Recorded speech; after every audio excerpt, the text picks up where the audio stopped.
Good evening, friends, and welcome to another late-night edition of Crime Time with DutyRon and Ed Wallace.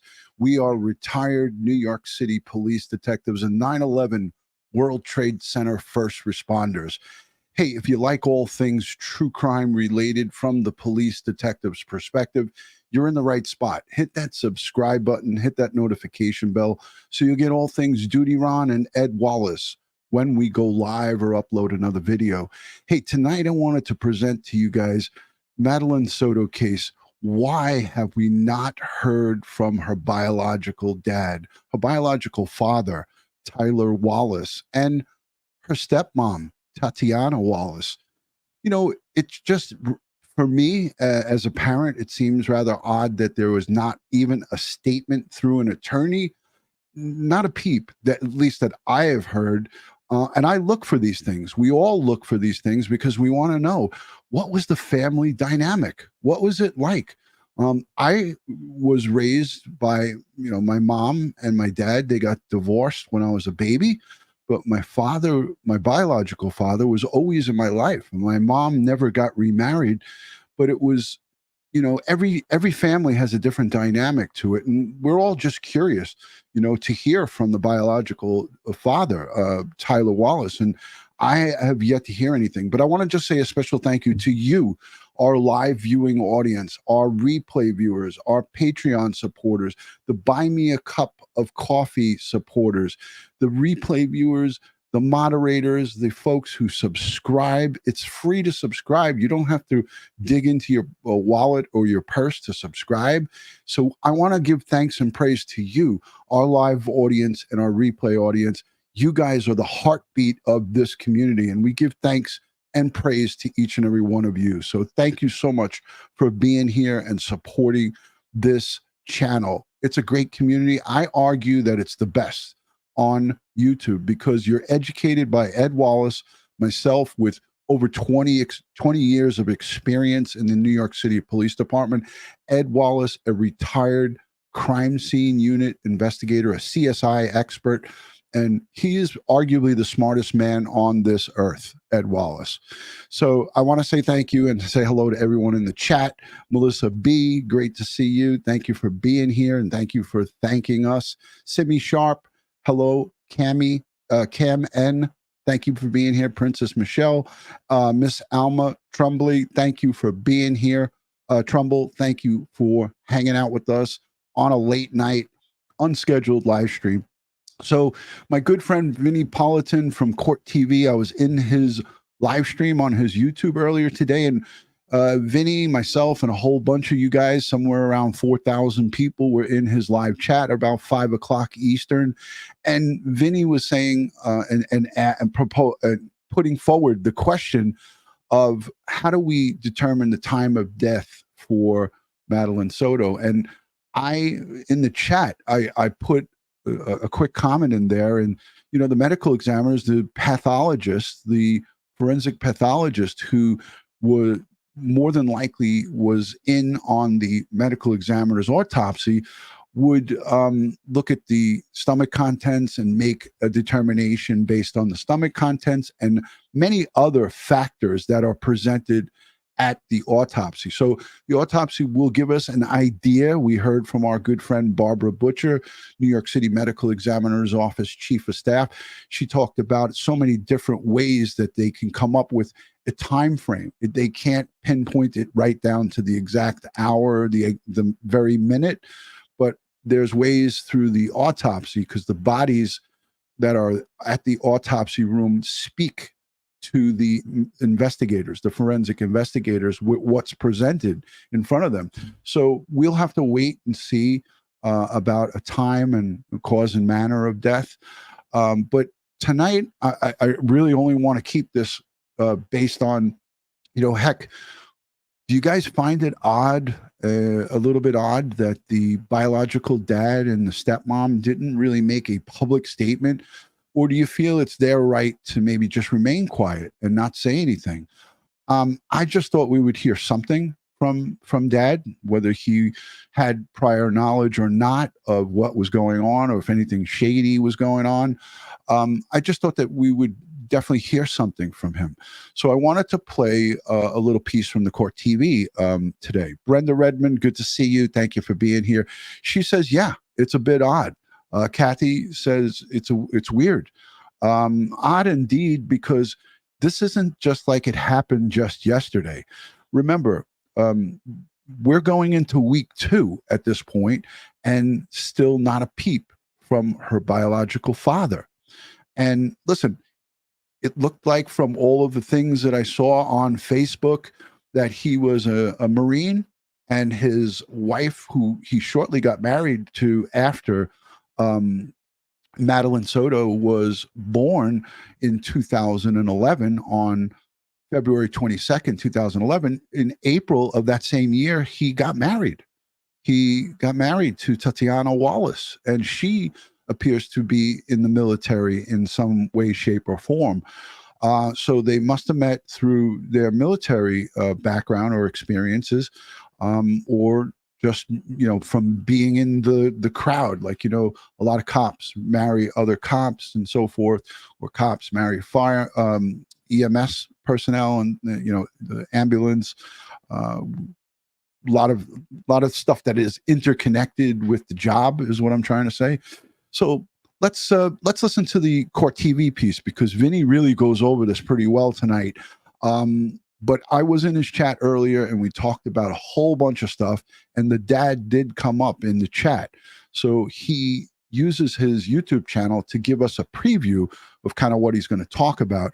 I didn't get a chance to listen to this, but I scanned through it, and it looked like he had Joseph Scott Morgan and I think Dr. Gary Bricado on there with him. So it was an interesting discussion. So we'll take a listen to it, and we'll stop it, and we'll critique some of the things that he brings up. So without further ado, let's go to that court TV piece. And Joey Brooklyn, good to see you, brother. Congratulations on hitting that 3,000 YouTube subscriber mark. Joey Brooklyn, there he is, my good friend and brother from another mother. If you're not subscribed to Joey Brooklyn, go over and subscribe. Subscribe now. February 25th should have been a great day for Madeline Soto, her 13th birthday party, celebrating a new phase in her life, becoming a teenager. But it wasn't a great day. It was her last day. Madeline was reported missing the following day, and 4 days later, her body was found 22 miles from home off the side of the road in some brush. So what happened to this little girl? What was her life like? Madeline was living with her mom, Jenn Soto. Jenn had a boyfriend who had been in her life for about 6 years. His name is Stephan Sterns. Stephan is currently locked up. Police found disturbing images on his phone, resulting in 20 counts of child sex abuse-related charges and 40 charges involving hundreds of images and videos of that abuse. Jenn refers to Stephan as Madeline's stepfather, although they were never married. Stephan is the prime suspect in Madeline's death and the last person known to be with her. Jenn Soto has not made any public statements since her daughter's body was found and has not been named as a suspect. Right now, the murder investigation continues, and tonight we will take a closer look at Madeline's family dynamics. Where is her father, and how much of a role did he play in her life? Then we'll take a much closer look at the photographs, including this one of Madeline's 13th birthday. Who is that in the reflection in the glass? Who was at that party? We're looking for answers as we continue to investigate the tragic life and death of Madeline Soto. I'm going to stop it right there, because somebody in the chat, and the chat is moving very quickly, but somebody in the chat, and whoever that was, kudos to you, or, whether it was a guy or a girl, it doesn't matter. But somebody in the chat said something very, very, very smart. And by a show of hands, how many people have also looked at this and said, wait a minute, why does she not have the last name of the father, her biological father, Wallace? Why is Madeline Soto's last name the last name of her mom? So whoever that was, kudos to you. I was thinking it myself, and I just never said it out loud. But as an investigator, I thought that to myself, I was thinking within my head that that's kind of odd.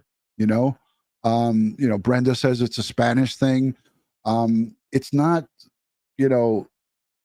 Again, her father. I'd like to hear from him. We'd like to hear from him also, what went on and what type of relationship did he have with Jennifer Soto? How come she got pregnant and had the baby and then he got married 2 months later? That is something to talk about. That's a question. Things that make you go, I'm Vinnie Politan. Thank you so much for joining us tonight. Great to have you aboard on this Friday night as we continue to cover the story of Madeline Soto, who was just a little girl. We have to remember that through all of this. This is just a little girl. And any of you who have raised little girls, or maybe you were a little girl years ago, think about her life and what she went through, what she had to deal with at such a young age. 13 years. That's it. Then she's gone. But what she went through and suffered in the years building up to that, unimaginable.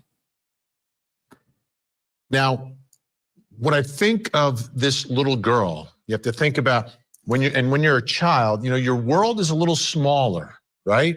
When you get older, the world gets bigger. You meet more people, you go more places. But when you're a child, your world is small. It's your group of friends. It's the kids in your class. And obviously it's the people in your home. So what exactly was Stephan Sterns' role? Was he actually the so-called stepfather? Now, it's clear from the allegations that he didn't act the way a stepfather should, but is that the role that he was playing or portraying inside that household? Did she look to him as a stepfather, father figure? Did he have some level of authority and control over her?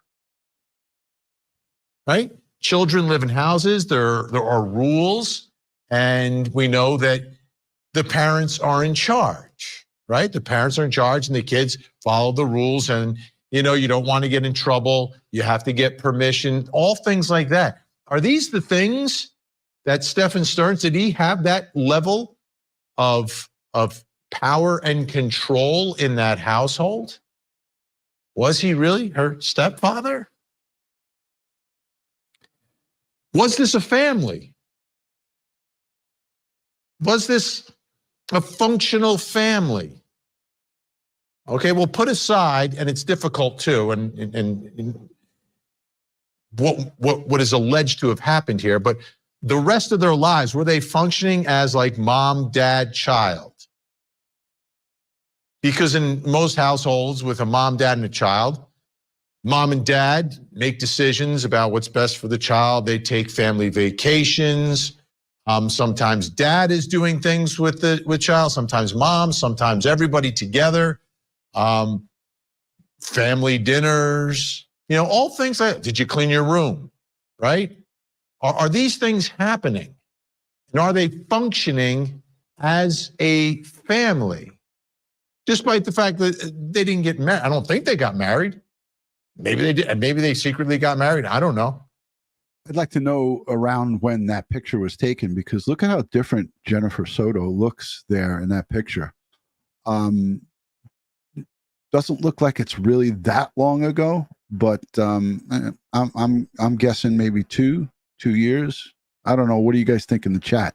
How long ago was that picture? Or one of my cyber sleuths has got to know, maybe from a Facebook or an it's from Instagram, when that was. Maybe someone can go over there and pull it up quick and let me know. I'm thinking it's about 2 years old. I don't know. What do you guys think? I haven't heard that. But was this really like Like back to school night. Does he go to back to school night? Does he know the teachers? Was he one of the emergency numbers that they would call and you would put it down? Oh, if you can't get through to mom, get through to Stephan. Is that the way this family was functioning? And then another question, well, what about dad though? Like her actual dad? What was his role in their life, in her life? How much time did they spend together? How was that relationship? Because the one thing I think we know, based on the allegations, if they're true, and investigators say they're documented on a phone, so that seems to be relatively strong evidence, reliable evidence. Would she have a relationship with her father where she could trust him to tell him things? I mean, maybe you're in the house, mom's there, and mom's living with Stephan, the accused abuser, in all of this. So maybe there's some fear about that. Did she have the type of relationship with her father that maybe she could tell him? Or was she intimidated not to do so? And what are the dynamics between her mother and her father? Like, did everyone get along? Did they know each other? Did they ever do things together? How was all this working, and how did that affect Madeline, and how would that affect her ability to speak out, her ability to try to find someone for help? Because she was suffering. She was suffering. Yeah, I mean, someone here just said, Laura, I'm glad I caught that. Poor girl. She had no one. And she didn't stand a chance because the time frame with the pictures on the phone, ladies and gentlemen, the time frame with the pictures on Stephan Sterns' phone goes to 2019. But what about all the pictures and all of the videos that weren't documented? What about the things that were not recovered as of yet, dating back beyond 2019 and leading into 2023? When we think of COVID-19 and the lockdown that most of America, was involved in, I think of during the middle of this pandemic, how my wife and I were operating with our own kids, and they were grown at the time.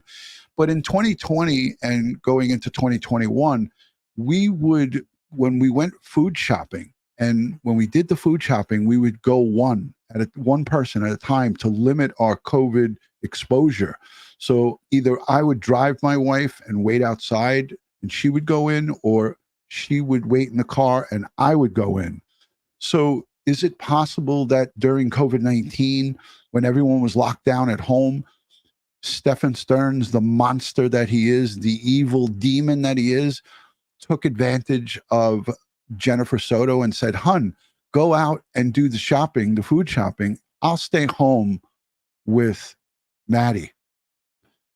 There's those potentials of the potential for that happening. This creep would get any type of opportunity to be alone with her.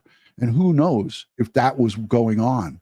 And he was sending out Jennifer to run the errands during COVID and saying, "Oh, we'll keep the exposure low. You go and I'll stay here." And everybody was afraid to go out at certain points.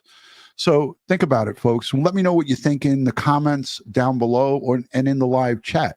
Do you think I'm off base with that, or do you think that might be a little bit on the money? Let's listen to a little bit more of Vinny. Through this abuse. So let's try to lay out this family, Madeline's family, right? So we begin Jennifer Soto and Tyler Wallace together. They have a child. They conceive a child, and that child is Madeline. Madeline is born on February 22nd, 2011. Okay, so we go back to 2011. What a cute baby. What a cute baby, right? So there's dad, there's mom. Now, Tyler Wallace marries Tatiana Wallace in April of 2011, the same year. So a couple of months after his daughter is born from Jennifer, he marries Tatiana. So what happened? What was going on here? What are the circumstances of Madeline's birth in all of this? And then at some point, Jennifer Soto, we think it's about 6 years ago, begins dating Stephan Sterns. And he now enters the picture. So you see Madeline's in the middle. And what was going on here?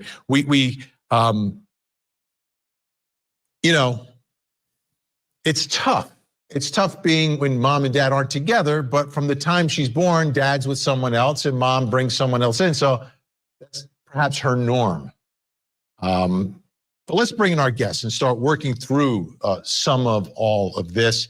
Joining us tonight in Orlando, Florida, Osceola News Gazette reporter Ken Jackson is with us. In New York, clinical and forensic psychologist, researcher, and expert on violent crime, and the author of the book, The New Evil, Dr. Gary Brucato is back with us. And in Jacksonville, Alabama, forensic death investigator, host of the Body Bags podcast, and professor of forensics at Jacksonville State University, Joseph Scott Morgan. I'm going to say, when I went and scrolled through this video, I was disappointed that Joseph Scott Morgan didn't talk enough, because he could have given us some insight to a preview of the forensic medical examiner's report. He's a legal medical death investigator.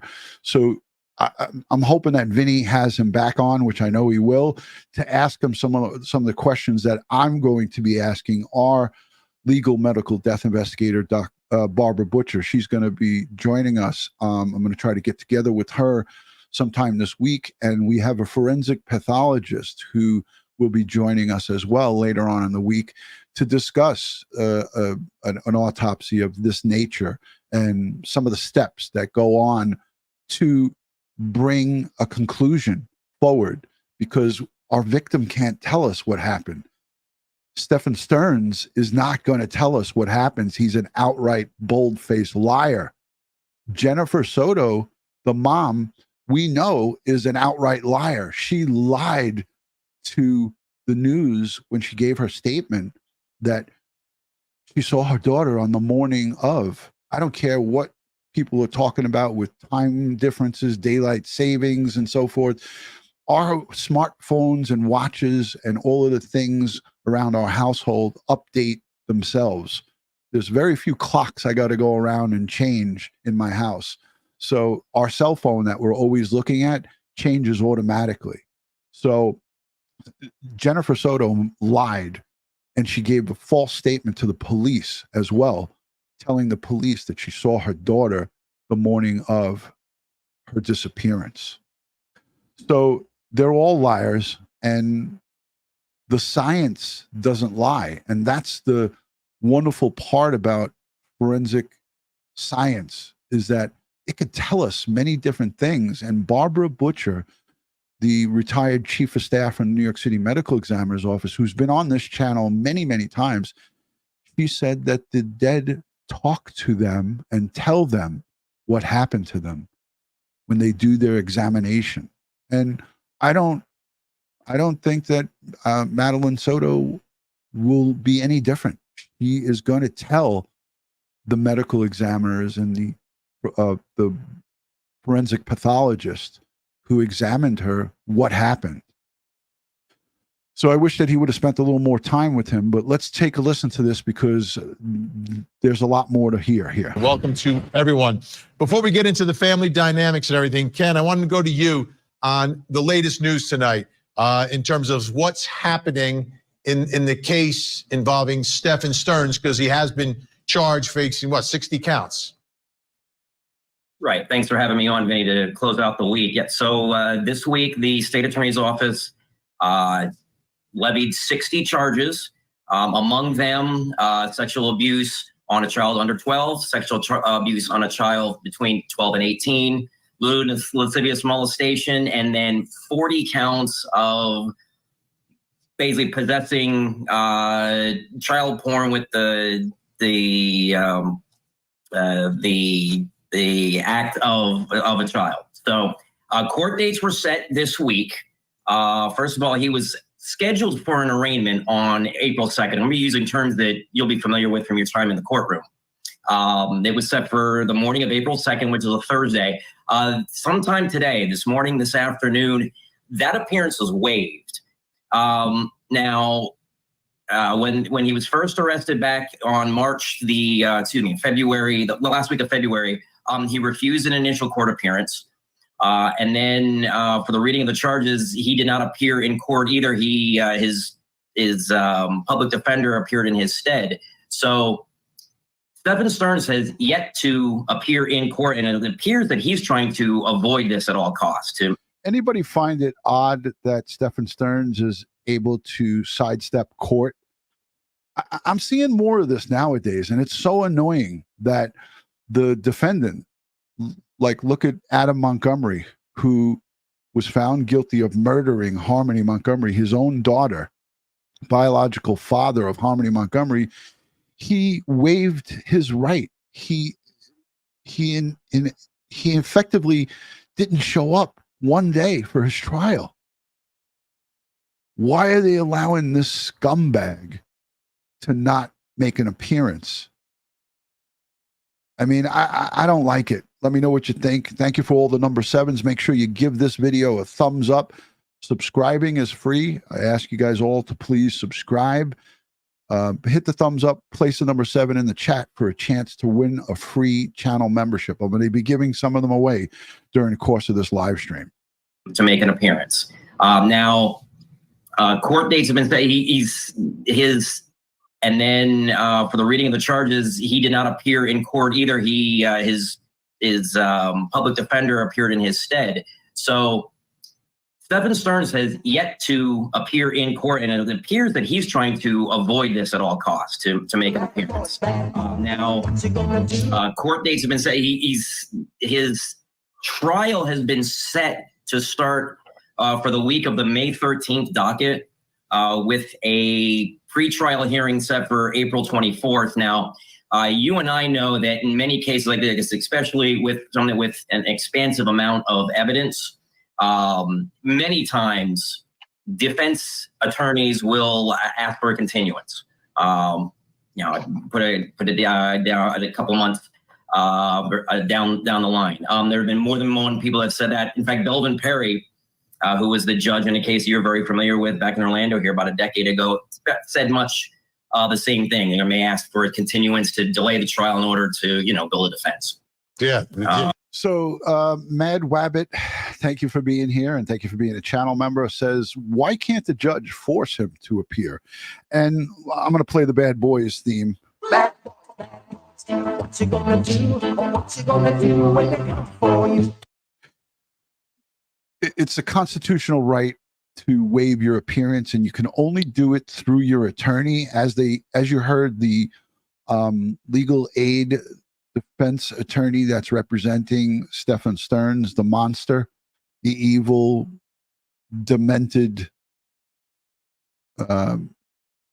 demon. I like to refer to him as a demon. His legal aid waived his right, waived his appearance, and the judge accepted it. So, yeah. You're going to have to build that from scratch. Just a tough case. Exactly. And the other thing is these may just be dates on a website, since we still don't have murder charges in the case. And I think once murder charges are filed, I think all this is going to go up in the air. Absolutely. I agree 1,000%. Dr. Gary Brucato, I want to pick up on something Ken just said. This guy doesn't want to be seen in public. What does that tell you about Stephan Sterns? He doesn't show up for his arraignments. Wait, I don't want to be seen. Don't put me in. He knows in Florida there's cameras in every courtroom.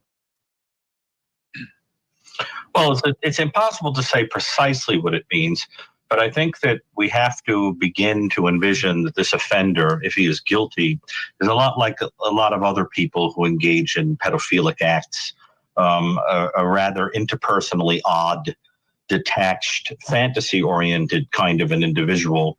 But at the same time, what we see here are interesting elements of the groomer type of offender, who tends to be a little bit more interpersonally adept and clever. The whole point of a groomer is that you use your relationship skills to lure the victim, as opposed to a more odd person who just snatches somebody in a car or something like that. But I think that what you're getting is a sense of a person who's just not very adept interpersonally, which is probably why he engages in a relationship with a child. I wouldn't expect this person to be particularly good at having adult, normal relationships. And one, I wanted to say this too. Stephan Sterns trying to stay out of the spotlight and not wanting his face out there. Everybody knows who this monster is. I mean, that theory for him is not working. And the guests that Vinny have on here, I mean, Dr. Gary is fantastic. I love listening to this guy talk because he's so spot on most, 99.99% of the times. He reminds me of Ed Wallace. He's smart. He's, he give it to you in layman's terms and you can understand what he's saying. But, Stephan Sterns, he's enemy number one in jail. Where he is right now, those inmates, the jail inmates population, he's not a fan favorite. And he's not going to be a fan favorite when he goes to a state prison as well. I'm going to have our prison executives, our prison professionals from Tier Talk come on with us in a little bit to discuss Stephan Sterns. And, once these charges are upgraded and we see these murder charges, they're forthcoming, ladies and gentlemen. These murder charges are coming. And who knows what's coming down the pike for Jennifer Soto. I don't know exactly what her charges will be, but I anticipate her to not walk away from this thing clean like a whistle. She's not walking. All right, let's listen to the rest of this. follow up on all of this, Dr. Gary Bucato. For Madeline Soto, understanding this family tree, that her father marries someone who's not her mother right around the time she's born. So stepmom is in her life, presumably her entire life. What's it like for that child? And if that child is being abused, what are your thoughts about the child coming forward or not coming forward to either parent about what's happening? Well, first of all, I will say that I think one of the things that makes this type of figure so particularly diabolical in the public's eye is that you're talking about an offender who probably took advantage of the fact that this child was missing a certain kind of a figure in her life, which creates a vulnerability where you can come in and be a dad figure, spend time with the person, engage in creating a kind of a confidence. And it's a way of sort of taking a kid who might be feeling kind of abandoned or dropped and suddenly making them feel special. And that is taken advantage of by this type of offender to groom a child and then engage in increasingly perverse contact. What I think is you probably had a child who, where the offenses were so normalized over time that she perhaps didn't realize that some of these things were outrageous, or engaged in this kind of relationship thinking that it connected her to this outrageous person. And that's why it is very interesting to think about why the child would have to be eliminated at 13. It makes you wonder if it's that she was getting to an age where she was realizing that what was happening was wrong, or could talk about it, or perhaps had aged out of the age range that this offender was attracted to. But it's unclear what that's about. But I think we have to understand the dynamics of abuse, and that there's a mixture of fear and being confused that this person loves you. I want to put up on the screen a social media post. This is from 2012 to give you an idea again about the family dynamics and the family that Madeline Soto was a part of. On February 4th, 2012, Tyler Wallace, her dad, posts a picture of Madeline on Facebook, and his mother, Donna Wallace, writes, "I am meeting my precious grandbaby in less than 2 weeks." And I don't know if grandma lives out of town or whatever, but it seems like she was going to be there with the grandbaby for birthday number 1. Another interesting note, we haven't heard much from Dad, and I can imagine this has got to be tearing him apart, but there he is with Tatiana, his wife.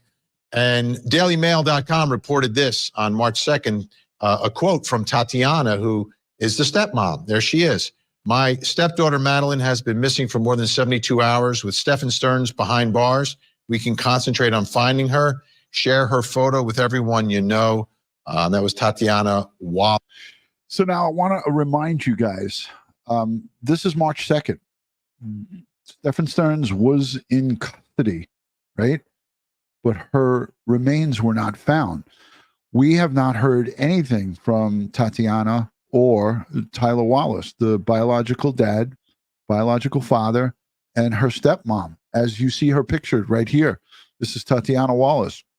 They're still together, obviously. March 2nd, 2024, Daily Mail report. She posted that on her Facebook. No statements after that. Nothing. So it's just crickets.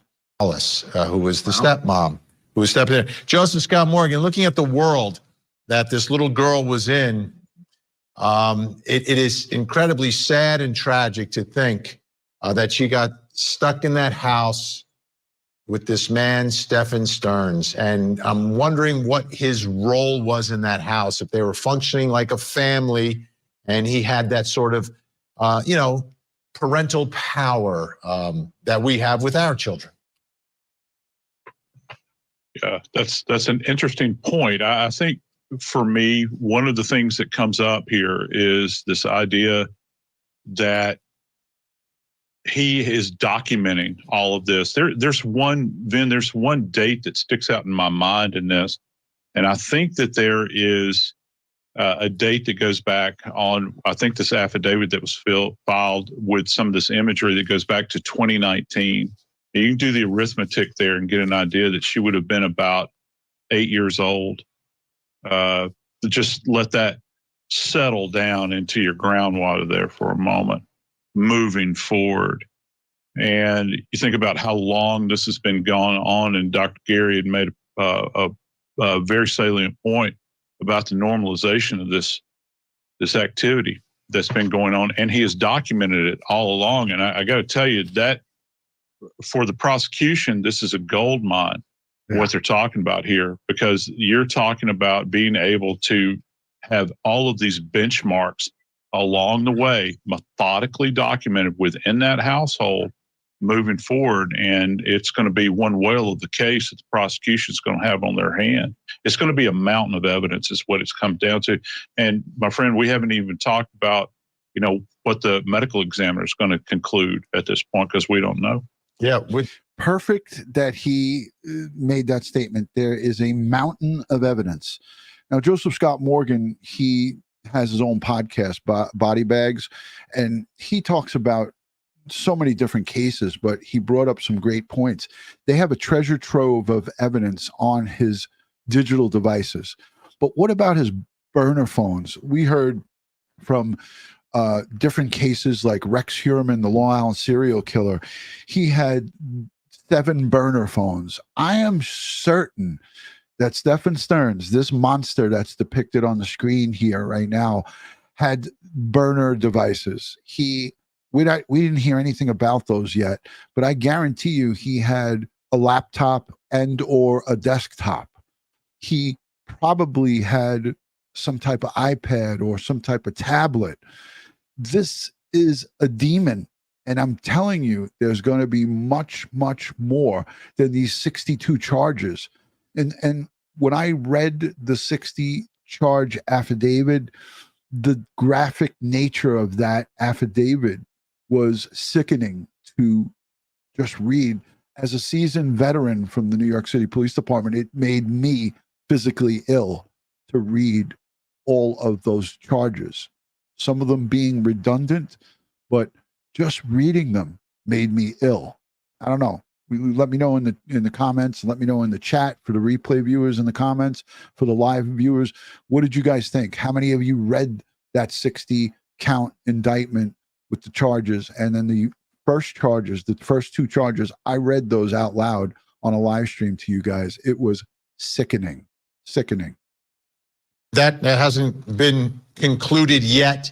I think that With this man's power that we have with our children. Yeah, that's an interesting point. I think for me, one of the things that comes up here is this idea that he is documenting all of this. There's one date that sticks out in my mind in this, and I think that there is a date that goes back on, I think, this affidavit that was filed with some of this imagery that goes back to 2019. You can do the arithmetic there and get an idea that she would have been about 8 years old. Just let that settle down into your groundwater there for a moment, moving forward.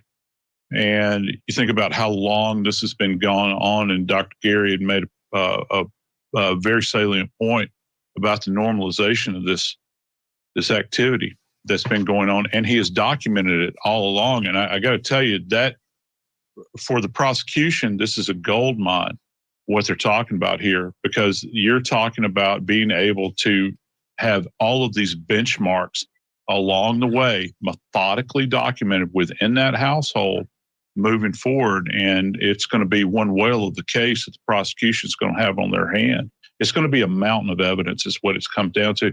And my friend, we haven't even talked about, what the medical examiner is going to conclude at this point, because we don't know. Yeah, with that hasn't been concluded yet. And we're waiting to hear manner, cause, and any other details that may come out. Ken Jackson, let me ask you about these family dynamics. What have you uncovered about dad and stepmom? Jenn Soto, any word on where she is? I know she's kind of been out of sight for a while here. I tell you, she's playing the great role of prisoner of war. We have not heard from her. What I had heard last week was that I heard second or third hand that she had lawyered up. Thank you for being here, Schmitty. I appreciate it. Thank you for coming back on 15-minute intervals, wherever you're running off to. It's good to see you, and thank you for joining. Sherilyn Schofner says, thank you, DutyRon. This is a huge case. It brought me back to true crime. I missed you, my friend. Well, we missed you too. We missed you as well. Thank you for being here. Michael Joseph Murray, thank you for the $2.99 super sticker. Appreciate that. DutyRon, I sent 10 free memberships. I'm going to send 10 more. I think I did a total of 20 so far. We're going to send a couple of more of those free memberships and enjoy the 30 days. Court TV is doing a premiere right now. They're actually doing a premiere, and I'm going to play the back end of it when they're done with that premiere. I'm following it right now. When we go back through social media, you see references to Stephan going back to about 2018. And the scary part about this is that the charges, the forensic evidence that Kissimmee police have put together is that that a lot of the cases in the charges likely occurred starting in June of 2019. That's less than a year or so from 2018. So what scares me as the parent of a teenage daughter is that, how long did it take for Jenn Soto, mom, to enter into the relationship with Stephan Sterns, the boyfriend / stepdad? I have a hard time calling him stepdad in everything that I've read. Before all this started to happen. That's the chilling thing, where when we get the investigation from KPD, hopefully soon, it will answer those questions. And we've got a lot of questions and a lot of dots to connect and a lot of the T's to cross when that investigation comes out. Dr. Gary Brucato, what do you think of that timeline of the relationship of Jenn and Stephan Sterns, like 2018, and then the first allegation here, based upon what they found on the phone, the digital images, is in June of 2019? Like that, would that be quick in your mind, going from, getting into mom's life and then doing what he's alleged to have done to her daughter? Not at all. In fact, offenders that I've spoken to have told me that sometimes they choose to marry a woman because they have spied the child that the woman has. You remember, for example, that occurs in the Nabokov book, Lolita, where he chooses to marry a woman because she has the underage daughter that he's attracted to, grooms her, and then winds up in a relationship with her. And so the idea would be to become involved, and then there's a period of some months to a year, so forth, et cetera, depending upon. That is frightening in itself. Here is a forensic psychologist saying that, some of these perpetrators have stated that they select their significant other, their girlfriend, based on their child. Ladies in the back, you guys hearing this? Gentlemen, ladies, listen up. I mean, that is some scary shit. And guess what?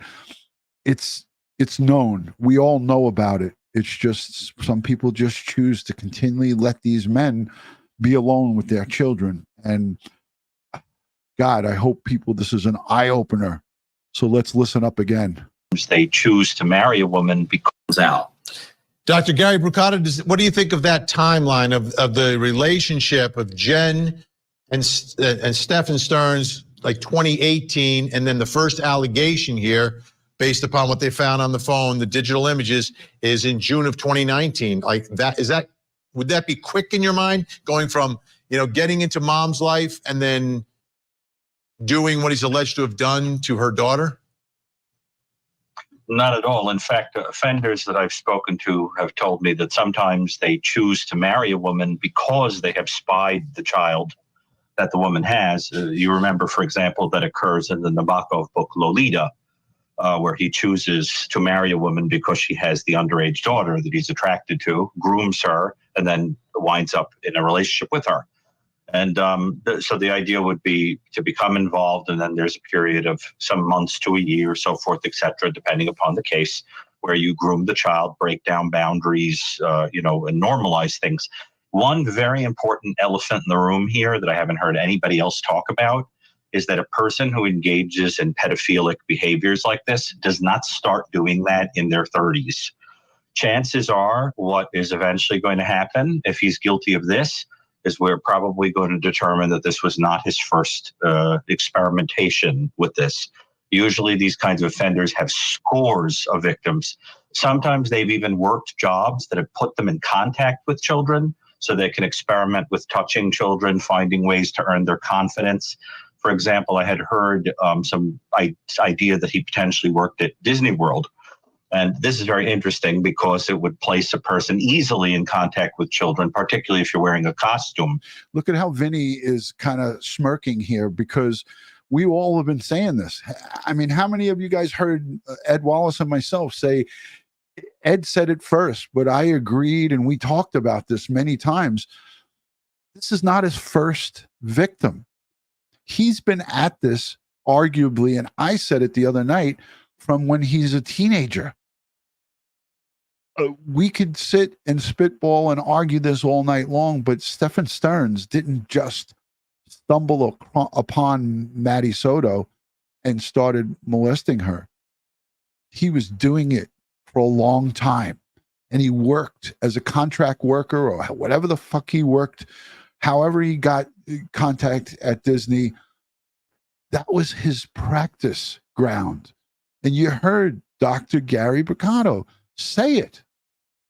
And I'm going to reach out to him, and hopefully I can get him on. But I know he's a busy guy, and he's, he's doing the circuit. He's out there, talking all things as it pertains to this stuff. So let's let the rest of this play. Anybody else talk about is that a person who engages in pedophilic behaviors like this does not start doing that in their 30s.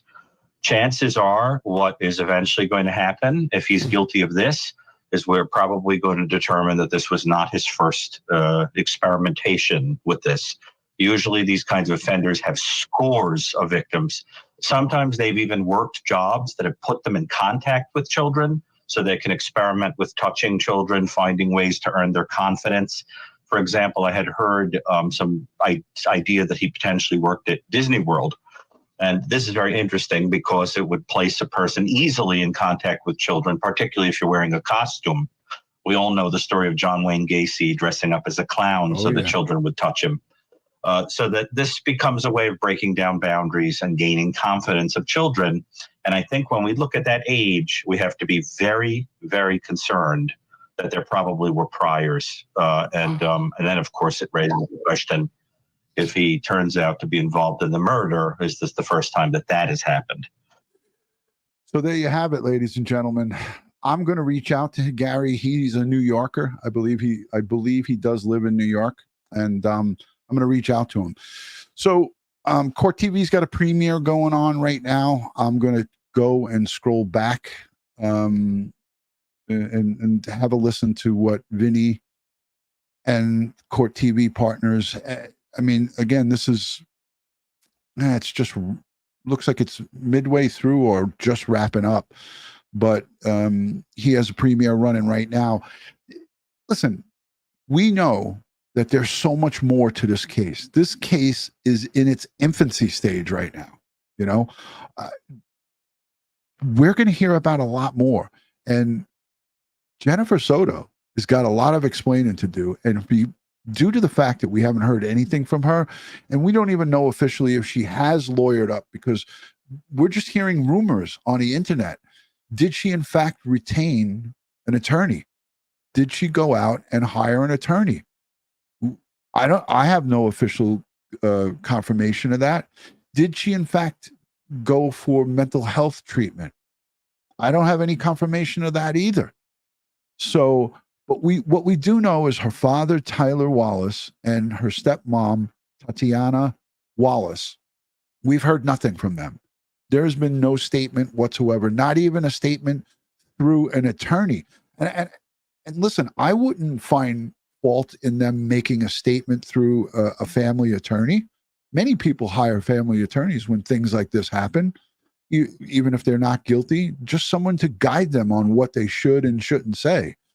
But I want to say congratulations to everyone who was gifted memberships. Lady Trucker, thank you for becoming a new member, 62. Cantavine, thank you for the $20 super sticker. Carol, thank you for the $5 super sticker. I really appreciate the support. Let's take a listen into, I have no idea what was discussed on this premiere that's going on Court TV right now, but let's take a listen into what they're talking about. I'm not sure exactly what this topic is because I didn't even look at it, but scrolling down below is missingkids.org's home, the National Center for Missing and Exploited Children. I have that ticker running at the bottom here. Let's take a listen to this premiere that's ongoing right now on Court TV. It was Madeline Soto's 13th birthday party, a big day in any child's life, celebrating the end of one phase and the start of the next, the teen years. But tragically for Madeline, this was not the beginning of her teen years. It was the end of her life. She was reported missing the next day, but investigators believe she was already dead by 8:19 the following morning. They also say she was in the car of a man named Stephan Sterns, her mother Jenn Soto's boyfriend. Stephan is currently locked up after police found disturbing images on his phone, resulting in 20 counts of child sex abuse-related charges and 40 charges involving hundreds of images and videos of that abuse. Madeline's body was found 4 days later, 22 miles from her home. And tonight, we return to the scene, examining the location where Madeline was recovered. How could someone discard a body here in broad daylight? And what about the environment the body was in? Will the ME be able to recover use? Did anybody take a look at that car? You know, this is Stephan Sterns' car. That is DOT camera footage of that car. Did you see the driver's side rear tire? It had a donut on it. Did anybody catch on to that? I'm sure that most of you internet crime sleuths picked up on it, but did most of us pick up on that car had a donut on the back of it? Let me see if I can get it back right here. This front rim, this is the front tire with a metal rim, and this is a black donut on that car. So this is probably a DOT camera or a camera from a business.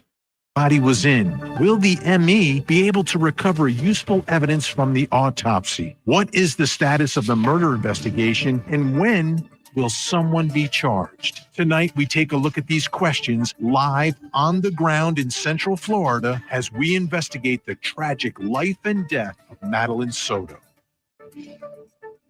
Very funny. I'm Vinny Politan. Thank you so much for joining us tonight here on Closing Arguments. We have a big hour straight ahead. And of course, we're beginning with the case involving Madeline Soto.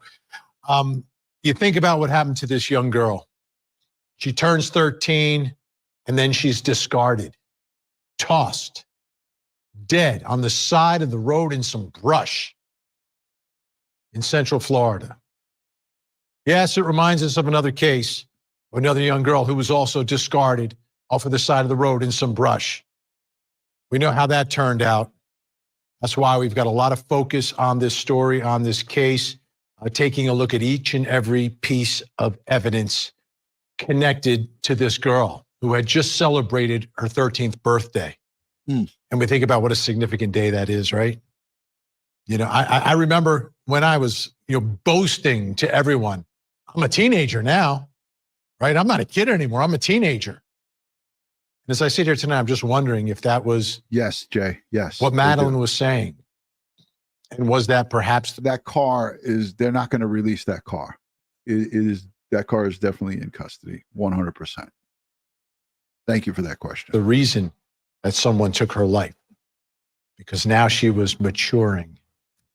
She was becoming more grown up.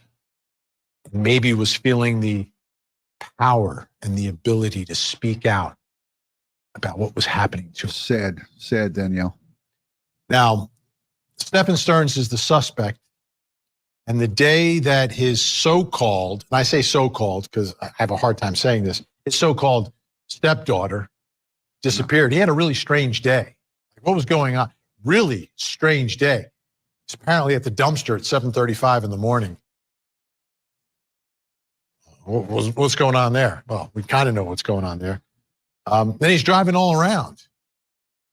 Like, did he have work?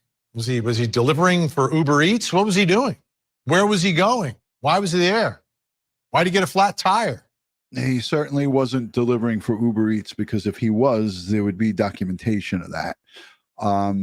If he was doing, Grubhub, Uber Eats, any of those types of delivery services, there would be an electronic footprint of that. He was driving around to try to cover his tracks and fill in his story that he went with, that he did drive up to the school and that he did drop her off. And that's why he was seen up by that church, that vehicle. And this guy thought this out. He had the wherewithal to try to put himself in certain locations. So, Lady Trucker, thank you for upgrading the subscription, the membership. I appreciate that. And congratulations to all the new members for being here. Andrea Angel, thank you for being a member for 27 whole months. Thank you, DutyRon, for continuing to be the voice for the voiceless. It's absolutely heartbreaking to think over half of her life was spent with this absolute monster. I hope he burns in the pits of hell. Well, you're not alone. I concur with this statement wholeheartedly, and I hope that he does not have one good day going forward. I hope he does not have one good day in jail and in prison where he will rot inside a cell, inside a cage for the rest of his life. And if he is charged with capital murder, to be convicted and sentenced to death. In Florida, they use the gas chamber. That's how they execute in Florida. It's not by lethal injection, it's the gas chamber. Angela, thanks for being a member for 12 months. I hope that someone takes care of him in prison. I mean, you're not alone. Many people have been saying that. Hello, Ed Wallace, checking in from somewhere across the globe. Ed Wallace is on vacation. I don't know if he wants his exact location to be put out there, but welcome, Ed. Good to see you, brother. All right, let's let the rest of this play. Where did he go to get this flat tire? What was he doing on that side of town? Because he's not close to where I think he lives with Jenn and Madeline. So on this, I personally like the firing squad. I think the firing squad is quick and easy, and I think that they should consider that. I'll write a letter to Governor DeSantis. same day that his stepdaughter goes missing, he gets a flat tire. Or at least put the firing squad into place for Stephan Sterns and then take it off the board. Scene. Closing arguments, Court TV, returning to the scene of where Madeline's body was recovered. Important. So let's go back in time. Let's listen to Chief Betty Holland from the Kissimmee Police Department describing information that they knew at the time that this was a missing persons case. Please share this crime line bulletin on my right of Stephan Sterns. He was last seen driving a silver 2010 Lincoln MKZ. The Florida tag is IYLL82. On Monday, February 26th, between 1 and 2:30 p.m. in the area of State Road 192 and Old Hickory Tree Road, as well as Old Hickory Tree Road and Nolte Road. During this time frame, it is believed that Sterns had a flat tire and might have been seen changing the tire in this area. If anyone saw this vehicle or noticed anything... Okay, I'm going to pause it right there and put myself back on the screen. I stand corrected. I read an older article, so I apologize. Florida administers execution by lethal injection or electric chair. The execution chamber is located at the Florida State Prison. Three-legged electric chair was constructed from oak by the Department of Corrections in 1998 and was installed at the Florida State Prisons FSP in Railford in 1999. So yeah, but they still have the death penalty, but I stand corrected. I always try to correct myself when I catch it. So thank you for that in the chat, and thank you to Google search, Wikipedia to be exact. All right, let's get this back. Where was I? Okay. Here we go. This crime line bulletin on my right of Stephan Sterns. He was last seen driving a silver 2010 Lincoln MKZ. The Florida tag is IYLL82. On Monday, February 26th, between 1 and 2:30 p.m. in the area of State Road 192 and Old Hickory Tree Road, as well as Old Hickory Tree Road and Nolte Road. During this time frame, it is believed that Sterns had a flat tire and might have been seen changing the tire in this area. If anyone saw this vehicle or noticed anything suspicious, we're asking that they call. Welcome, Amber from ATS News. Thank you for sending over your folks. Look at a map so you understand the area that we're talking about and what exactly it means. And we begin, of course, with the location of Madeline's remains. And you look at that area, very green, not a lot of development. It's near a body of water. Now, State Road 192, a bit of a main road down there, a main highway. I remember when I lived in the area, I would drive on 192. There you see where 192 goes. Now, let's take a look at Hickory Tree Road. Significant part of this, that's where the body's found, on Hickory Tree Road. And you see Hickory Tree Road kind of loops around and connects to 192 in two different spots. Now, Nolte Road, where's Nolte Road? Let's take a look at Nolte. Nolte kind of runs east and west, going from more of that St. Cloud area towards the Kissimmee area. And finally, they mentioned Old Hickory Tree Road. So you've got regular Hickory Tree, then you've got Old Hickory Tree Road, which connects 192 and Nolte. And that is significant here as you take a look at the map, those two dots. And that's where police seem to be directing us towards for this flat tire.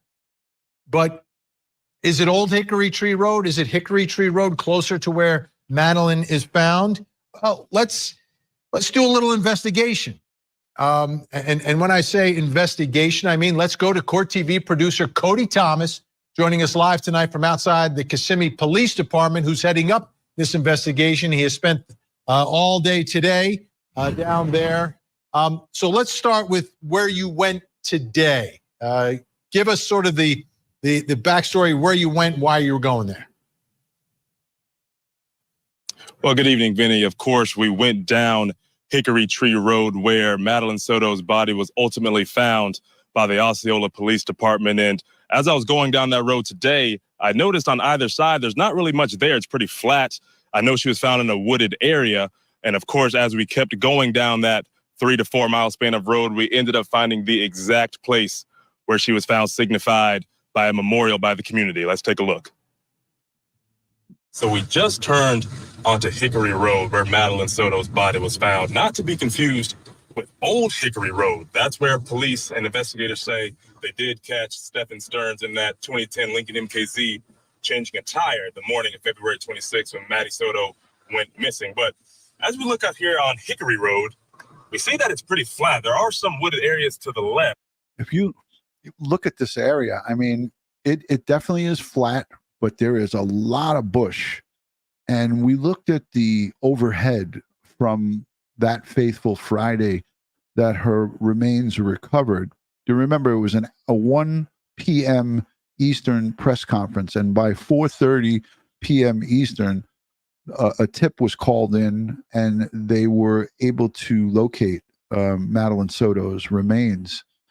And if you look at this roadway, this is the road that leads to the recovery, and he's going to be there in a moment. Kudos to the public. And I want to put myself back on here for a second, because we as law enforcement, detectives, professionals, patrol officers, we rely on the public for help. And that's why that cliche of that see something, say something, it means a lot, because you, the civilians, the great law-abiding citizens, help provide law enforcement with information that helps crack these cases.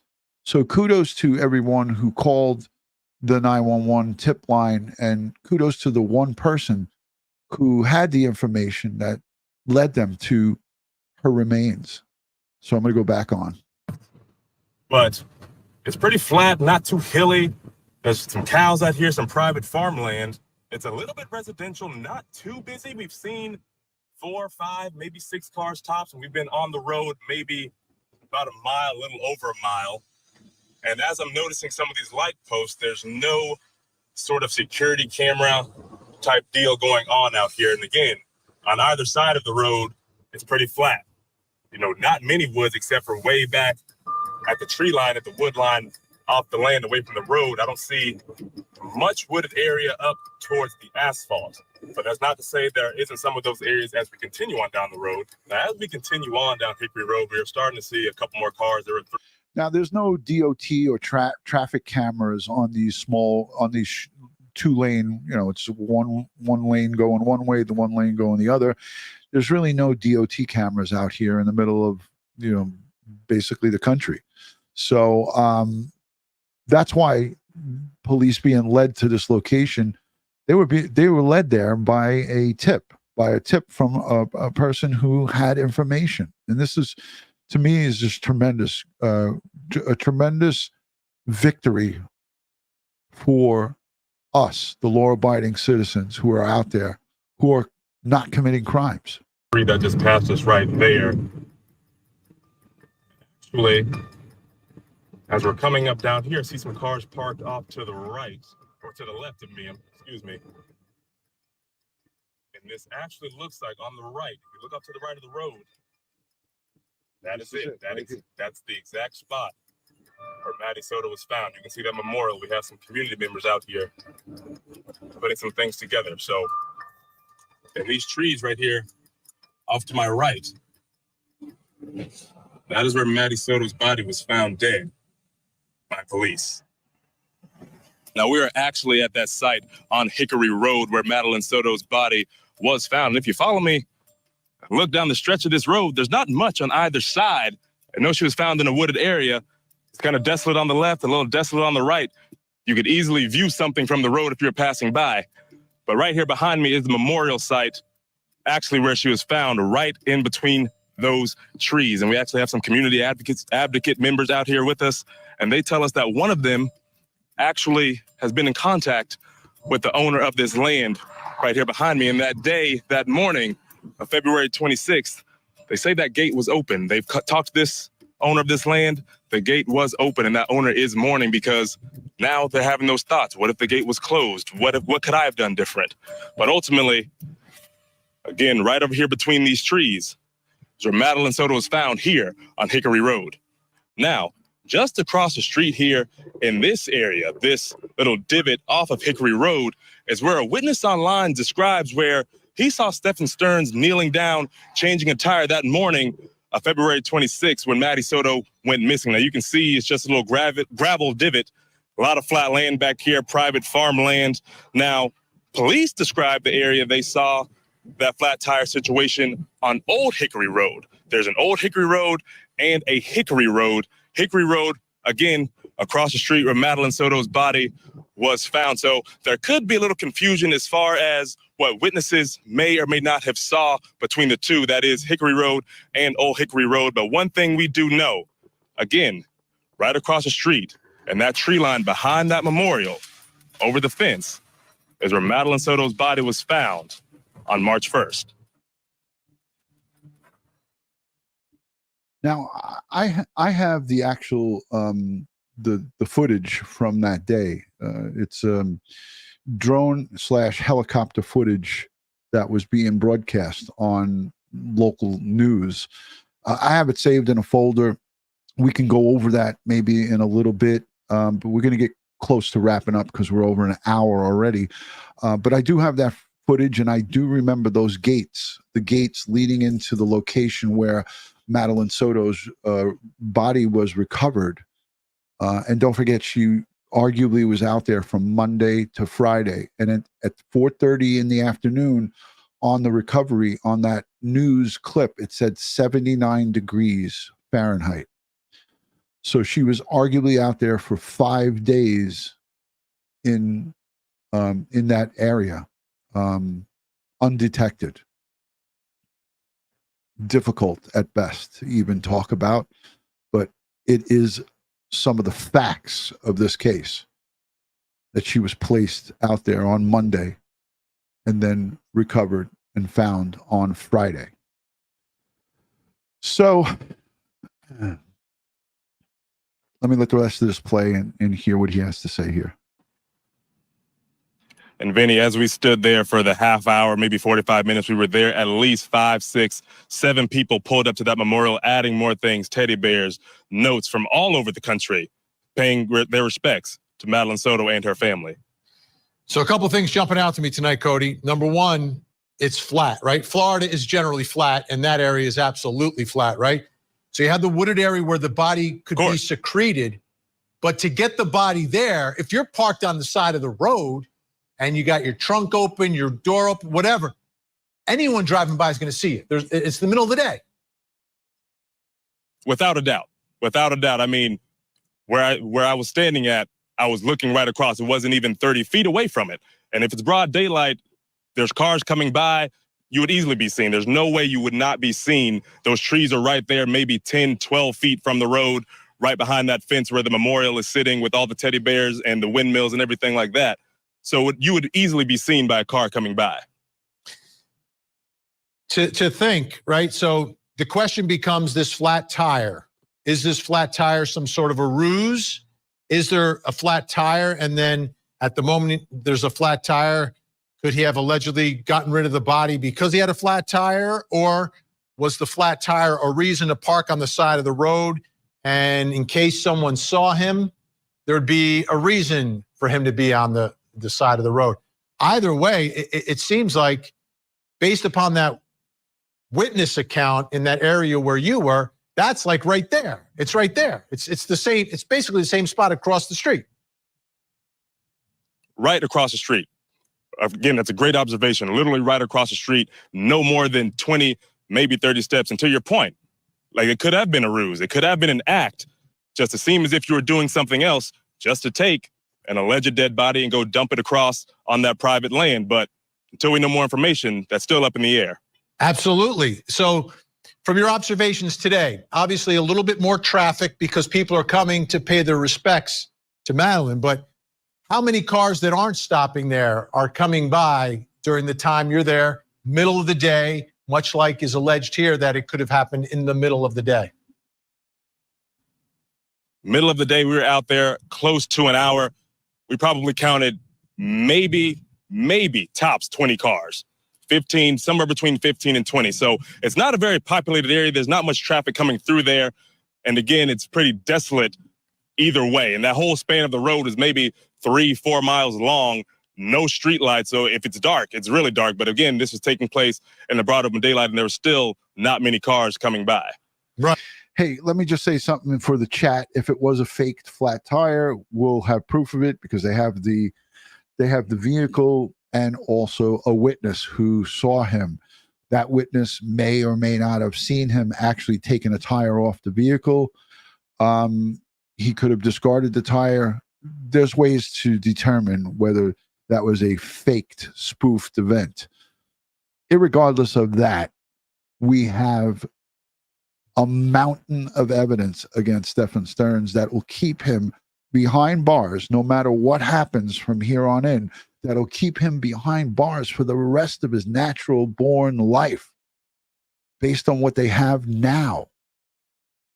So, I mean, talking and debating these small points that really won't have any bearing on what his charges are, to me, it's not even worth the conversation. But I get that everybody wants to know about these little intricate details. Let's let the rest of this play because Mike King from Profiling Evil was on with Vinny on Court TV. I just scanned forward and our good friend Mike King was on. I want to hear what he had to say. Right. And if you're there at night, I don't even know how you would find your way around. And an important piece of information, though, that the gate was open. Exactly. If the gate's not open, there's no way for the body to be hidden near the wood line. It'd have to be right there, much more out in the open. So as you were there, you mentioned cars were stopping, people were stopping. So you bumped into some folks there. What are they saying? Of course, they're saying the community is mourning this loss. And the people that were there that I saw were actually community advocates fighting for child abuse victims statewide across Florida. But one of them was a mom, and she says, the owners were kind enough the site dealing with this.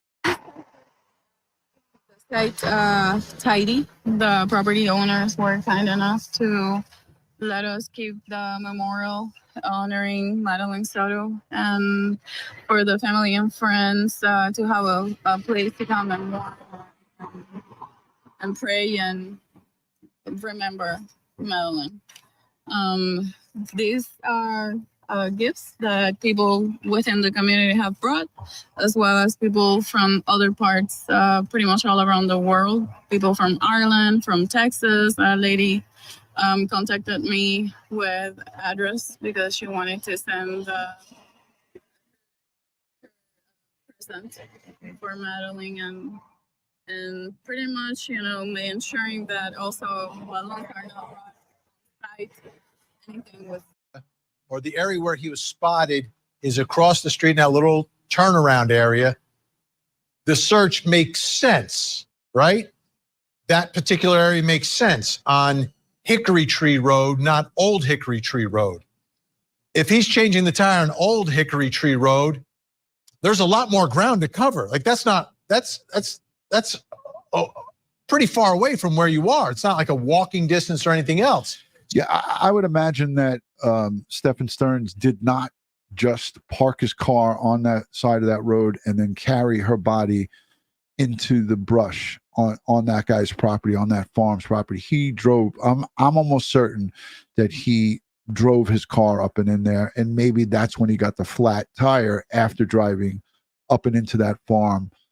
And again, this is just my thoughts. We don't know for sure if he did that or not. Tire tracks, tire impressions in the ground taken from that crime scene, from that scene, could make that determination. But it common sense would prevail here is that to elude detection, he'd have to be really stupid to just take her out of that car, throw him over his shoulder and walk onto this guy's property. He probably pulled his car in there real quick, got her out, dumped her there, got back in the car, and then went to drive off and potentially got that flat tire. What do you guys think in the chat? So there would be almost no reason to search the area where she was found unless there was some sort of connection to the suspect here, which is the changing of the tire. And that is exactly right. We actually rode on Old Hickory Tree Road. And like you said, that was about 15 to 20 minutes away by car. So imagining walking that far, let alone with a body in a book bag or a sack or whatever it may be, not happening. 0% happening. So to your point, for them to search in that area, there had to be a connection. There had to be some sort of sighting, something that put him in the vicinity for them to even begin to look there and ultimately end up finding her body there. Yeah, because, and this, I mean, again, this is the middle of nowhere. These are farms, 22 miles from Kissimmee, 15 minutes from this Old Hickory Tree Road. So I believe someone had to give them information to get them there, and it makes sense if this witness said that he was in that little turnaround area and saw the suspect there with a tire iron, maybe changing his. That makes so much sense tonight, because without it, I mean, what reason would investigators have to search the area you were in? Like, it's nowhere near their home. It's not near this so-called Old Hickory Tree. And again, Vinny, it is sort of in all sense.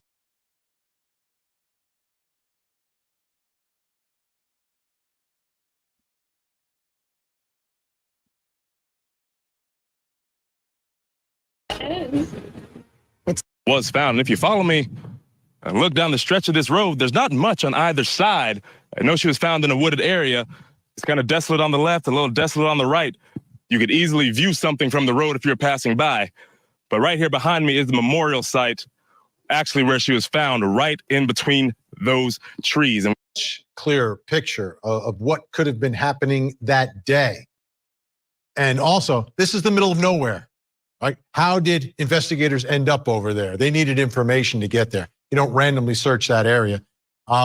This was March 1st. This was the big announcement from the Kissimmee Police Department. 4:30 during a coordinated search in the area of Hickory Tree Road.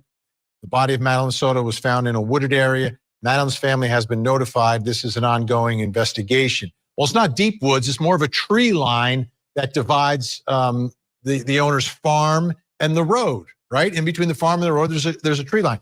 Again, let's take a look at the map. Where this is, where she was found, Hickory Tree Road. The original reports were that where the blue dots are, that's where the flat tire was. But it seems like the flat tire spotting may have been closer and would make more sense if it's closer to where the body was found. But we're learning a little bit more about the topography and the environment where her body was discarded by someone. All right, let me bring in my guest joining us tonight in Chicago, Illinois, criminal defense attorney, host of Defense Diaries. Bob Mata is with us. In Salt Lake City, Utah, retired police commander, host of the Profiling Evil podcast, there he is. Mike King. Mike. And in Barrington, Rhode Island, board-certified forensic pathologist, Dr. Priya Banerjee. Great to have everyone here tonight. All right, Dr. Priya Banerjee, we've talked before about this, but let's start all over from the beginning here. Now that we're seeing where she was left in this tree line just off of the roadway there in an area that's really farming, what do you see significant there? How could that impact what the ME is finding in the autopsy and the examination and the investigation of Madeline's remains? Yeah, it's just heartbreaking to think she was discarded there. I had no idea what this area was like. And when I think about it now that I've seen it with you, I'm very concerned about the environment, meaning bugs, other animals in the area. Now, it's hotter in Florida than it is where I am. So I'm concerned about whether she's having exposure. And by exposure, I mean to sunlight, humidity. You know, is she shaded? Is she not? I don't know how she was discarded, if you will. You know, was she wrapped? It's definitely 70. It was 79 degrees Fahrenheit when she was discovered, 4:30 on that Friday. and at night it gets cool, but it's not freezing cold. It's Florida. In something, all of these affect the body after someone dies. And so that's going to affect the condition. And I'm really worried about decomposition. You know, I don't know how long she was out there, but I'm very, very concerned about it. 5 days. Well, investigators, I think, believe that's about 4 days or so is the amount of time. And that's a long time. That's a long time. 80 degrees, high 70s during the day. The way I look at it, if it was Monday morning that he took her and, you know, he took her out in the vehicle Monday, all day Tuesday, all day Wednesday, all day Thursday, all day Friday. She was recovered at past 4:30 on Friday. That's 5 days. So, okay. I want to remind everyone what the chief said. And to me, these two things can be tied together. It may be the key to all of what we found at the scene, which is the flat tire and the location of the body. Let's listen to Chief Betty Holland again from the Kissimmee Police Department. Please share this crime line bulletin on my right of Stephan Sterns. He was last seen driving a silver 2010 Lincoln MKZ. The Florida tag is IYLL82. On Monday, February 26th, between 1 and 2:30 p.m. in the area of State Road 192 and Old Hickory Tree Road, as well as Old Hickory Tree Road and Nolte Road. During this time frame, it is believed that Sterns had a flat tire and might have been seen changing the tire in this area. If anyone saw this vehicle or noticed anything suspicious, we're asking that they call Crime Line. And you saw the car there, spare tire on that back left. I want to show you guys one more thing, though. This is from a possible witness to all of this. This is from a Facebook post on March 1st saying, I gave the pictures to Osceola County law enforcement as they started their search, and they found her where I said I saw him. Crime Line told me I did not have enough information, but Osceola law enforcement jumped right to action. Thank God for the Osceola law enforcement and Kissimmee Police Department. And this is what this witness alleges. I saw him, meaning the defendant, and his car around 1:20 Monday on Old Hickory Tree, right? Old Hickory Tree, pull over on a roundabout that has a cargo shipping container. He was in on the right-hand side heading towards Harmony, which is a town.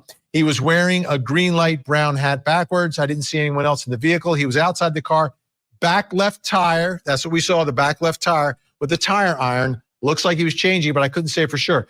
The witness apparently said Old Hickory Tree, but that's Hickory Tree Road. But everything else he describes, like the body, the cargo, the turnaround, the roundabout, that's all on Hickory Tree Road, not Old Hickory Tree Road. Mike King, the search, this is almost the middle of nowhere, but they found her. It had to be a result of some witness information, don't you think? I think that and the combination of cell phone data that they used to maybe put this thing together, Vinny, and I think that's what we've got to really take into account. At first, I was a little bit discouraged because I know how flat that area is and how difficult it is to get a decent cell signal. But when you start looking at not only the cell towers, but all the microwave towers that are along that road, I think that the cell reception was pretty good, and they probably had a pretty good marker of what roads he traveled down. And then they could start looking, taking advice of that witness, of the container. Of anybody who watched our computer crimes expert, we did the cell forensics with Mike King, joined me on Thursday night. He talked just about the microwave and the cell towers. The cell towers and the graphic that Mike King pulled up on this channel showed expansive coverage. There was a lot of coverage in that area. And he's saying, and what he's saying is valid, they'll be able to track his movements. Chris, we spoke about the biological family, the dad, and I have a clip in Spanish from her grandmother, and the grandmother didn't show any emotion. Did anybody see that clip from Madeline Soto's grandmother? She gave a statement, and there was literally no emotion in the statement. It was all in Spanish, so I couldn't understand what she was saying, but you kind of get the gist of it. How many people in the chat saw or heard Madeline Soto's grandmother give a statement? I believe it was Jennifer Soto's mom. Just put a 1 in the chat if you heard it. Put a 2 if you didn't hear that. The vehicle being off on a little pullout. But then we got to think about, how did that body get back behind the trees? And I think that can be pretty well explained by the fact that that gate was open. It's possible he drove the car back a ways and then carried the body, or knowing that it's a pretty remote area, he may have just gutted it out and headed across the road with that child. Oh, Bob Mata, this witness, if this witness, to me, is the key to the case, because you could place the defendant near where the body is found. That's crucial in this case. It's huge. It's huge. Like Crime Line seemed like they were sleeping, saying that they didn't have enough information. That seemed like a ton of information to me, Vinny, in terms of what they were saying. I mean, they gave location. Yeah, that witness is massive. You know, I mean, that puts him exactly. It can be nobody else. I mean, like, you know what I'm saying? It's like we're just waiting for the murder charges to drop, and like this seems like this is the thing that we needed. And it's not quite Scott Peterson, but it's like Scott Peterson, where he is placed, but Scott Peterson placed himself there away from his home at the scene where the bodies were recovered in that case. Mike King, let me ask you another question on this though. I'm thinking about this flat tire. Is it really a flat tire, or is it a ruse? Can you forensically, do you think forensically you could figure out how, if the tire that was taken off the back left is flat, do you think you could figure out what caused that flat tire? And if it's not flat, then this absolutely is a ruse. Yeah, I think forensics are going to really play a big role here, because number one, if you pick something up going off-road into that area, it's probably going to be something they can determine and say this is where it happened. But those tires, if he did go off-road, are going to probably have residue and artifacts that suggest that he went off-road there. So I think that's going to help too. Could it be a ruse? Why not? I mean, what a great thing to say, I've got to have a reason to park my car on the side of the road while I wait for traffic to pass by and then hurry and secrete a body in the woods. So I think we got to keep all of them in our minds. We can't focus on any specific one until more information comes out. And frankly, I haven't heard a person say yet that they looked in the trunk and there was a flat tire in there. Yeah, Dr. Priya Banerjee, But that doesn't mean that it's not in the police narrative. We don't have access to the police reports. So Mike is pointing out that we haven't heard about that publicly, but as Ed Wallace can, he can let you guys know this. I mean, and I could tell you 100%, there's police documentation that won't come out until we see a trial commence, if a trial ever commences. And then you'll see about the inner details of perhaps a complete list of everything that was recovered from the inside of that vehicle. So it is what it is, and this is based on what's public knowledge. And as we know, as law enforcement professionals, there's a shit ton of information that we don't know about that is not released to the public. Example, spare tire and all the contents, the complete itemized everything that's in that car, they'll document that's been recovered. All right, let's Dr. G Explains is actually on. I'll link the premiere in the description so you guys can go watch it. All right, this is Grandma. She's talking in Spanish, so I'll play it from the beginning. It's only 45 seconds. So let me wait for this to cycle through. Hold on a second. Irse de su casa. Su abuela agregó que este domingo estuvieron celebrando su cumpleaños y que no notó ningún comportamiento que pudiese indicar planes de huir. Ella estaba muy, muy feliz. It's got the English. De la escuela que it's got the English, so this is perfect, so we could read it. Son dos amiguitas. Estuvo muy bien, la pasó feliz, contenta, tomó muchas fotos, abrazaba a su familia. En casos como estos, cada minuto cuenta, por lo que si conoce información que pudiese ayudar a dar con su paradero, es esencial que se comunique con la policía. Let me play it again. Yo creo que ella no puede hacer eso. Ella es una niña como con muchos miedos. tanto así que ella no duerme sola y yo no creo que ella pueda irse o irse de su casa. Su abuela agregó que este domingo estuvieron celebrando su cumpleaños y que no notó ningún comportamiento que pudiese indicar planes de huir. Ella estaba muy, muy feliz. Tuvo sus amiguitas de la escuela, que son 2 amiguitas. Estuvo muy bien, la pasó feliz, contenta, tomó muchas fotos, abrazaba a su familia. En casos como estos, cada minuto cuenta. So that was a little bit of what I dug up on TikTok. I know it's not the full interview, but if you want to watch the full interview, it's out there. It's available. Let me see if I can grab the overhead. Give me 2 seconds. I believe I have the helicopter. Let me see if I got it. Box 13. Okay, here it is.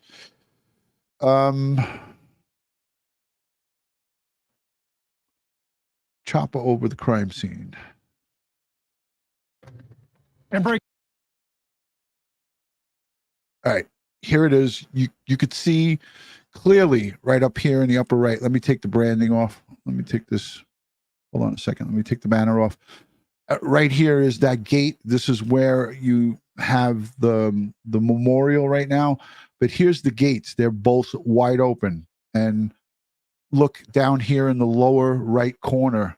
It was 6 o'clock at night, 79 degrees. 79 degrees when she was recovered on Friday. 79 degrees. To be on the lookout because they had those images. They knew that he was here and that he had gotten a flat tire. We're going to take you to our view from Sky Witness 9, showing you the scene from above, a slightly better view. You can see a long line of vehicles on the side of the road there. They appear to be focusing their efforts on the woods just off. So this is it right here. This is allegedly where he was changing his flat when he came out, potentially came out of this location. And then this is where the person allegedly saw him changing a flat. But these are the 2 gates that were found wide open. 79 degrees Fahrenheit at 6 p.m. Off to the side of the road, but again, a lot hidden from our view as we watch this unfold. Just to give you a recap of what has happened today and why we are here. Earlier this afternoon, Sheriff John Mina up in Orange County, as well as Kissimmee Police Chief Betty Holland, announced that they had good reason to believe that Madeline was dead. They said video evidence put her body in Stephan Sterns' car Monday morning when he was supposed to be dropping her off at school. They said they found her laptop from school as well as her backpack in a dumpster in the apartment complex where they lived. And they said all of that evidence led them to conclude. I have another clip that I think is a little bit more descriptive. Hold on a second.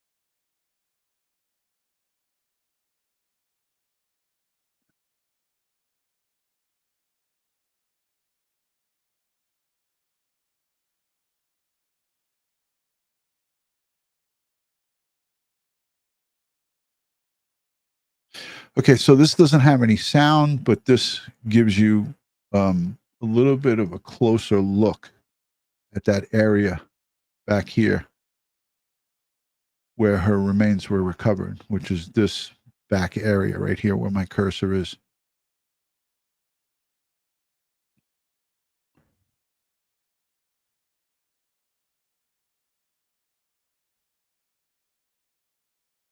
So again, you could see investigators walking back in that area.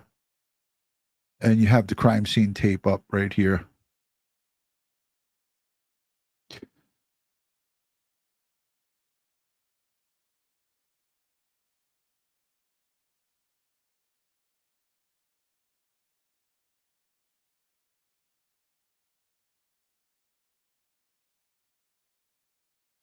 All right, I'll put links to all of this in the description so you guys can go back and watch it. It's been an hour and 40 minutes. I thank you all for being here.